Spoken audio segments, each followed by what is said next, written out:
Al cierre del viernes, 20 nuevos casos positivos a la COVID-19. La totalidad de ellos son de la provincia de La Habana y la mayoría se relaciona con los focos de la tienda La Época, el laboratorio AICA y la empresa de transporte del Ministerio de Comercio Interior. Ahora bien, presidente y primer ministro, nosotros hacíamos una evaluación hoy temprano de la semana que de hecho, como bien se ha informado, no ha sido de las mejores. Y hacíamos una evaluación de los últimos 12 días, o sea, a partir del día 19, que se informe oficialmente el ingreso del caso asociado a este foco de la tienda La Época. Del día 19 hasta la fecha, nosotros hemos reportado 111 casos positivos, o sea, promediando alrededor de 9 casos por día. De los 111 casos, 62 casos están asociados a este foco de la época, por supuesto, con una derivación en AICA y con la Empresa Nacional de Transporte. Al abordar la situación en la capital, el presidente cubano reiteró la necesidad de reforzar la responsabilidad social en el enfrentamiento al nuevo coronavirus. Los 2 últimos días para La Habana y para el país han sido los peores de los últimos 21. Y ya casi que nos va quedando que la cola de la pandemia y el epicentro de la pandemia en el país en estos momentos está en La Habana. Entonces hay que explicarle esto a la población para que lo entienda, pero también para que coopere. Porque yo tengo la apreciación personal, visual, en esta semana, sobre todo del miércoles hacia acá, que en la misma medida que hemos ido avanzando en la disminución de casos, la gente ha ido ganando en confianza y están alterando los conceptos de aislamiento social que nos hemos planteado. Y fíjense, el país está preparando toda la estrategia de la etapa de recuperación de la COVID, pero nosotros no vamos a aplicar etapa de recuperación hasta que no estemos bien seguros de que hay un control exacto de la epidemia para pasar a una fase donde tratemos la enfermedad como endemia, porque nos vamos a echar por tierra todo lo que se ha estado trabajando con éxito en estos tiempos. Pero incluso las primeras fases de la etapa de recuperación de COVID siguen exigiendo aislamiento social y siguen exigiendo aislamiento físico. Y aún después de la recuperación de la COVID, a partir de las enseñanzas de lo que hemos aprendido del enfrentamiento a esta pandemia y a partir de que Cuba no está aislada en el mundo y aunque nosotros estemos en una situación más favorable y ya no estemos en pandemia en ese momento, el mundo todavía estará en una situación compleja, incluso el área de América Latina y el Caribe. Nosotros hay cosas que vamos a tener que mantener en los conceptos de funcionamiento de nuestra sociedad, tales como los hemos aplicado en estos momentos, en menor escala, de manera muy particular en determinados espacios, en determinados escenarios, en determinados ámbitos, pero aquí lo que hemos aprendido con el distanciamiento físico, con la aplicación de medidas higiénicas, con el rigor de medidas de síntomas, el pesquisaje y el autopesquisaje, el tratamiento a sospechosos, el tratamiento a enfermos y el tratamiento a contactos y contacto de los contactos, se van a quedar en la vida del país incorporado para evitar rebrotes y para evitar que otras pandemias tengan afectaciones como la de este. Entonces la población tiene que entender estas cosas, esto no es un juego.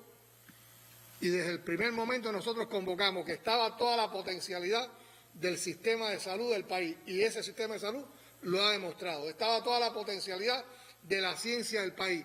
y esa ciencia lo ha demostrado. Estaba toda la potencialidad y toda la experiencia revolucionaria en, entre todos, enfrentar las situaciones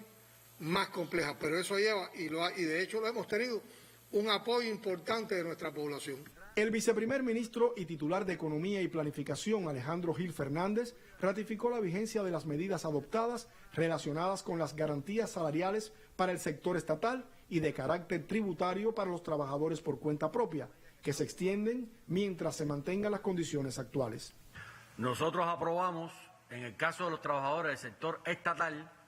que el primer mes los interruptos cobrarían el 100% del salario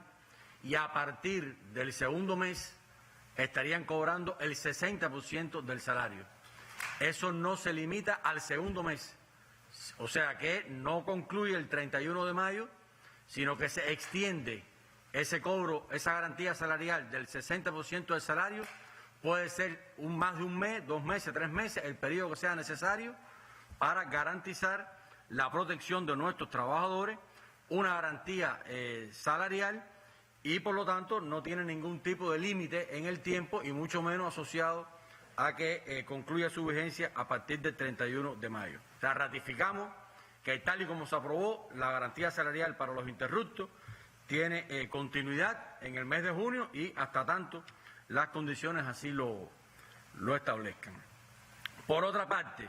en el caso de los trabajadores por cuenta propia,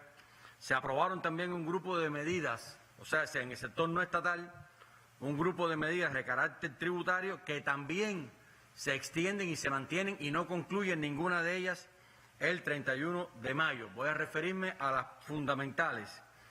Se aprobó y así se mantendrá el aplazamiento del pago de todos los tributos, incluida la liquidación del impuesto sobre los ingresos personales mediante declaración jurada,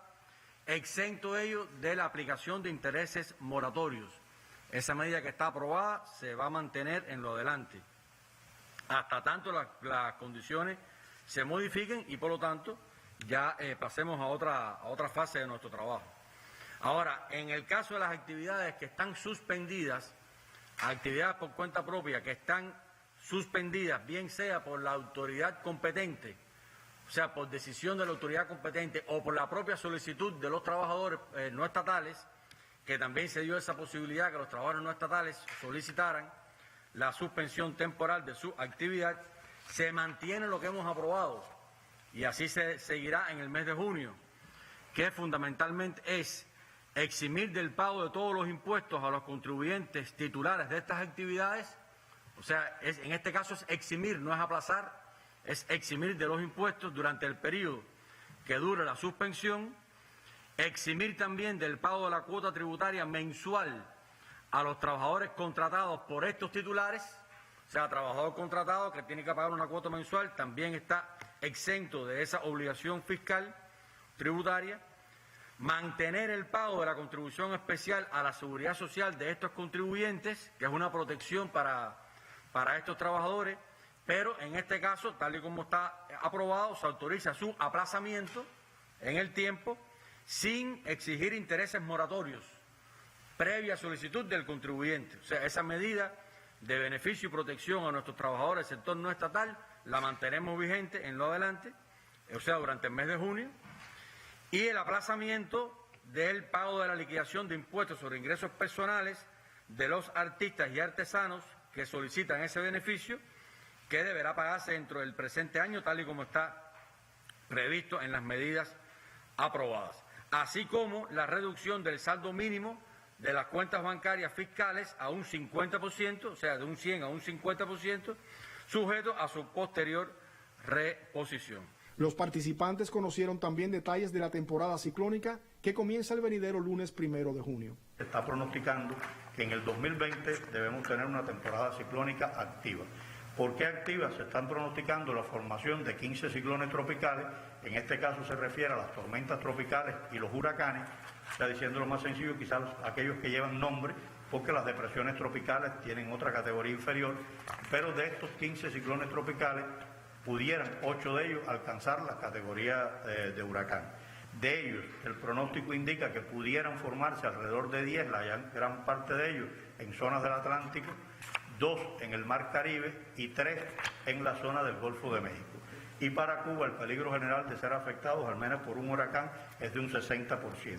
El doctor Celso Pasos aseguró que el Instituto de Meteorología pone a punto su sistema de alerta temprana y para ello trabaja en la modernización de radares y estaciones de superficie ubicados a lo largo y ancho del territorio nacional. Sus especialistas cuentan con los recursos y herramientas necesarios para garantizar un pronóstico oportuno y certero. Reiteró el llamado a la población a mantenerse preparados y alertas.